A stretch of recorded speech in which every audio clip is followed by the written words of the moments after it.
जो उत्खनन का क्षेत्र है, संस्कृत कैसे इसमें आपकी सहायक सिद्ध हुई?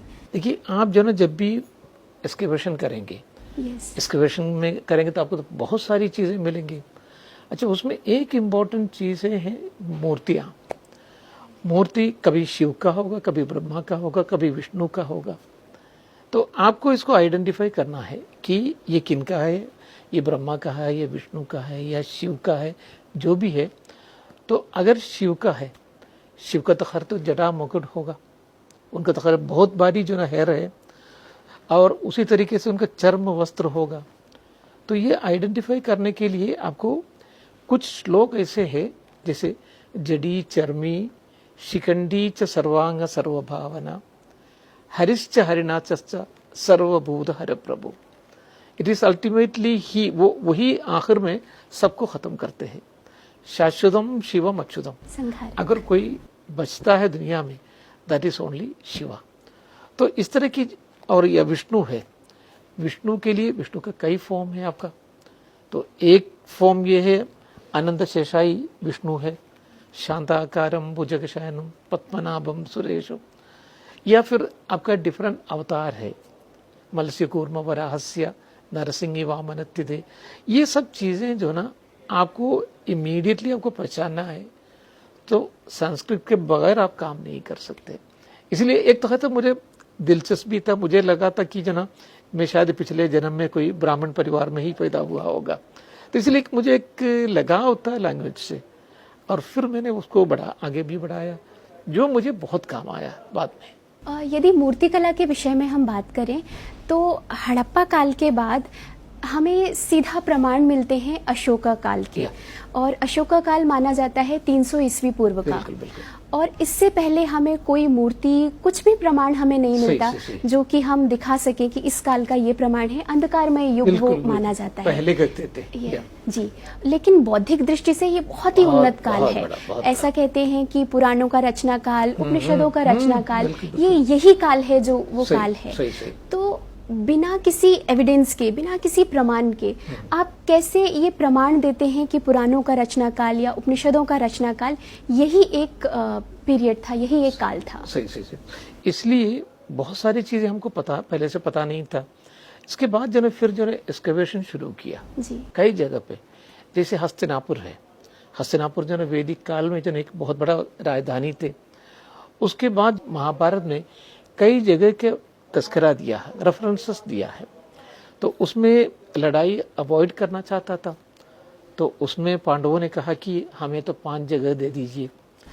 तो अच्छा। उसमें से एक है आपका इंद्रप्रस्थ, दूसरा है तिलपत, बागपत, सोनीपत, इस तरह की 5 जगह है।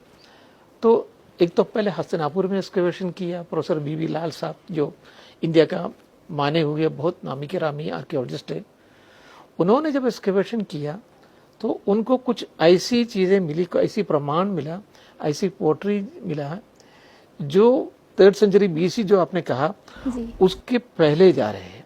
तो उसके पहले जाने का मतलब है ये NBP कहते हैं, नॉर्थर्न ब्लैक पॉलिश्ड वेयर कहते हैं।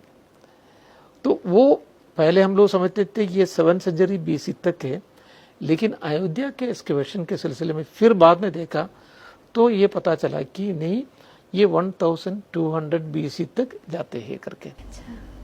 और उसके पहले जो एक डेटिंग है, एक दूसरा पोट्री है, उसको कहते हैं PGW, पेंटेड ग्रेवेयर। ये पेंटेड ग्रेवेयर पोट्री जितने भी महाभारत में रेफरेंस दिया हुआ है उन सारी जगह पे मिला। एट द बॉटम लाइन, सबसे नीचे जो ना ये महाभारत पोट्री जो आजकल जो हम लोग कहते हैं या PGW कहते हैं, वो यहाँ से मिला। एक तो खैर तो आपको हस्तिनापुर से मिला, कुरुक्षेत्र से मिला, और उसी तरीके से ये जो मैंने कहा इंद्रप्रस्थ से मिला। तो जितने भी महाभारत में दिया हुआ था उन सारी जगह से एट द बॉटम लेवल में ये पोट्री मिला। उसके बाद ये हस्तिनापुर के बारे में ये कहते हैं कि लड़ाई में तो पांडवास तो जीत गया जी। उसके बाद जो ना फिर ये लोग चले गए, कैलाश चले गए। लेकिन जो राज्यभार किसी को संभालना भी है तो कौन संभालेंगे, ये पूछने लगा। तो कहा हमारा सबसे यंगेस्ट जो ना वो आदमी राजपाल संभालेंगे। वो कौन है? परीक्षित। परीक्षित जो अभिमन्यु का बेटा था। हाँ। और उसके बाद वायु पुराण में कहते हैं जब उनकी 8वीं जनरेशन फ्रॉम परीक्षित से 8वीं जनरेशन जब रूल कर रहा था वो तो निचक्षु, तो उस टाइम में एक बहुत बड़ा बाढ़ आ गया हस्तिनापुर में, सब कुछ तबाह और बर्बाद हो गया, खत्म कर गया। और उसके बाद जो है फिर उन लोग ये जगह छोड़ के कौशाम्बी चले गया। तो ये वायुपुराण में है।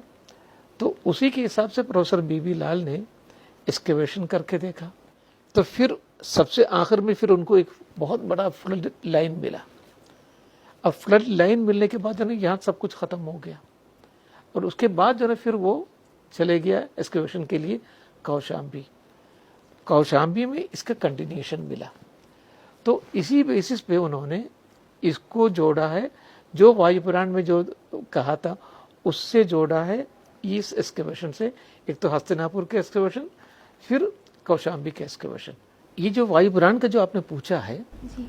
वो कोटेशन, ये तो बहुत ही इंटरेस्टिंग कोटेशन है। वो कोटेशन ये है, गंगे अपहृदय नगरम नागस्वाहे त्युक्तार निजक्षुर नगरम कौशाम्बेयम सनिवत्सायदे। गंगे अपहृदय, Ganga had stolen the whole city नगरम नगरस्वाहे त्युक्तार निजक्षु देन abandoned, उन्होंने बिल्कुल त्युक्त किया है। नगरम कौशाम्बेयम सनिवत्सायदे, then he went and occupied the land of Kaushambi. So that reference had given a very particular, this one clue to Professor B.B. Lal. So it was on the basis of this one thing he had excavated, and he exposed that flood line also. उसके बाद फिर वो कौशाम्बी में जाके वहाँ इसका cultural continuity मिली। तो इसी तरीके से जो ना आपको संस्कृत जो ना बहुत सारी चीज़ें पुराने और जो ना जो वेद, बहुत सारी चीज़ें वेद से भी आपको जो इसी तरीके से कोरिलेट कर पाएंगे। तो उसी तरीके से उन्होंने कोरिलेट किया। तो इस तरह भी संस्कृत आपको जो ना बहुत मदद करते हैं। C14 डेटिंग सारे लोगों को पता है, डेंड्रोक्रोनोलॉजी एक दूसरा है, तो थर्मोल्यूमिनेसेंस एक तीसरा डेटिंग है, वो बहुत ही एक्यूरेट डेटिंग थर्मोल्यूमिनेसेंस। तो एक तो खैर तो पुराण का मदद लेते हैं, उसको फिर साइंटिफिक बेसिस पे भी जो ना करते हैं। मंदिर और संस्कृत से हमारी भारतीय संस्कृति किस तरह से उभर के आती है? मंदिर में मैंने बहुत मोर देन, मेरे ख्याल में शायद मोर देन 100 मंदिर जो ना मैंने बिल्कुल एकदम तबाह और बर्बाद हो गए थे, जैसे बटेश्वर में है, खत्म हो गया था पूरा बिकॉज ऑफ एन अर्थक्वेक। उसको पूरे की पूरा अभी तक 80 मंदिर मैंने खड़ा कर दिया है वहाँ, सिर्फ बटेश्वर में ही। बाकी इंडिया का कई जगह पे जो है इसी तरीके से मंदिर कई जगह पे।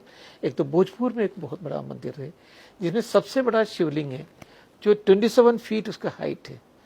पिछले 1000 साल से जो ना शिव के ऊपर जो ना पानी पड़ता था, बारिश की पानी, क्योंकि ये बनाया था राजा भोज ने। अच्छा। वो बहुत बड़ा इंजीनियर थे, बहुत बड़ा आदमी था, लेकिन कहीं उनकी कैलकुलेशन में, जो वेद का कैलकुलेशन में कहीं पर भी थोड़ा सा इधर उधर हो गया, और जब आखिरी जो स्टोन रख रहा था, सो वो that could not bear the entire weight, वो एकदम शिवलिंग के ऊपर गिरा। शिवलिंग को थोड़ा सा क्षतिभंग भी हुआ। तो क्षतिभंग होते हैं तो फिर अक्सर जो ना वर्शिप के लिए यूज नहीं करते। लेकिन इतना बड़ा शिवलिंग तो कोई बना भी नहीं सकते, तो फिर लोगों ने वर्शिप शुरू किया, लेकिन पानी इसी के ऊपर पड़ता था। तो मैंने 2005, 2006, 2007 में उसको बिल्कुल एकदम ठीक ठाक कर दिया, और बहुत बड़ा, बहुत अच्छा एक गार्डन भी चारों तरफ बनाया, इसके चारों तरफ बनाया। तो आजकल तो बहुत ज़्यादा, बहुत अच्छा लगता है, बहुत हज़ारों श्रद्धालु वहाँ जाते भी है। तो इन सब चीज़ें, अगर आपको कौन सी पार्ट कहाँ है, मंदिर जो ना बिल्कुल बिखर गया, ख़त्म हो गया, तो आपको जो ना ये पता नहीं लगेगा कौन सी पार्ट कहाँ से है। तो इसके लिए आपको संस्कृत की ज़रूरत फिर पड़ेगा, क्योंकि अगर आप ये मंदिर है उसको नीचे का जो पोर्शन है उसको कहेंगे वेदी बंदा। वेदी बंदा और कुछ भी नहीं है, आपका पैर है।